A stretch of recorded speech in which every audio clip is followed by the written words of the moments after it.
Pernah nggak sih ngerasa capek banget kerja terus tapi tabungan segitu-gitu aja? Atau malah kegerus inflasi karena harga barang makin mahal? Nah, kuncinya bukan cuma kerja keras, tapi bikin uang kita kerja keras juga. Itulah yang namanya investasi. Tapi masalahnya, pas mau mulai, kita sering bingung.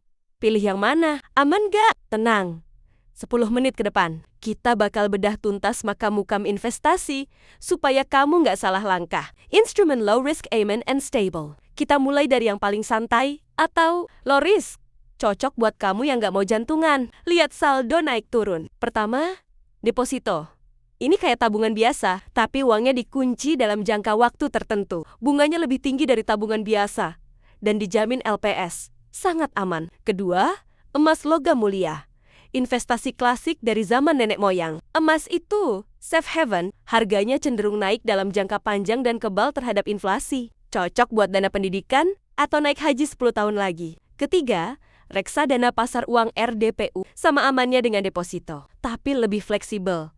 Karena bisa ditarik kapan saja tanpa denda. Cocok buat taruh dana darurat. Instrumen medium risk keseimbangan. Naik kelas sedikit, kita masuk ke medium risk. Di sini, potensi keuntungannya lebih tinggi. Tapi, ada fluktuasi sedikit. Pertama, obligasi atau surat berharga negara SBN. Simpelnya, kita meminjamkan uang ke negara atau perusahaan. Nanti, kita dapat imbal hasil berupa kupon tiap bulan. SBN seperti ORI atau SR itu aman banget, karena dijamin negara. Kedua, reksadana pendapatan tetap. Uang kamu dikelola manajer investasi dan diputarkan di instrumen obligasi. Hasilnya biasanya lebih tinggi dari bunga deposito. Ketiga, properti penyewaan. Kalau punya modal besar, beli rumah atau apartemen untuk disewakan itu bagus. Ada capital gain kenaikan harga tanah dan cash flow rutin dari uang sewa. Instrumen high risk, high return. Nah, ini dia zona high risk, high return. Bisa bikin kaya mendadak, tapi bisa bikin saldo merah kalau nggak pakai ilmu. Pertama, saham.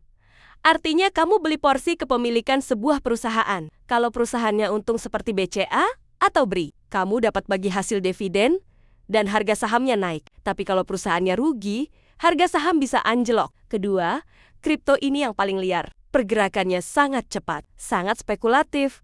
Jadi pastikan pakai uang dingin ya. Ketiga, reksadana saham. Pilihan buat yang mau main saham tapi nggak punya waktu buat analisa sendiri. Biar manajer investasi yang pusing milih sahamnya. Tips memilih.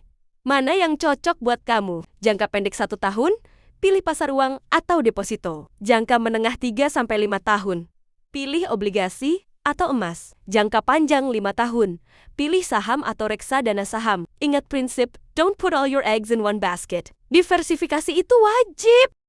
Pin your top and call to action. Investasi itu bukan soal seberapa besar modalnya, tapi seberapa konsisten kamu memulainya. Jangan tunggu kaya baru investasi, tapi investasilah supaya kamu kaya. Sampai jumpa di perjalanan finansialmu. Jangan lupa like, subscribe, dan share video ini kalau bermanfaat.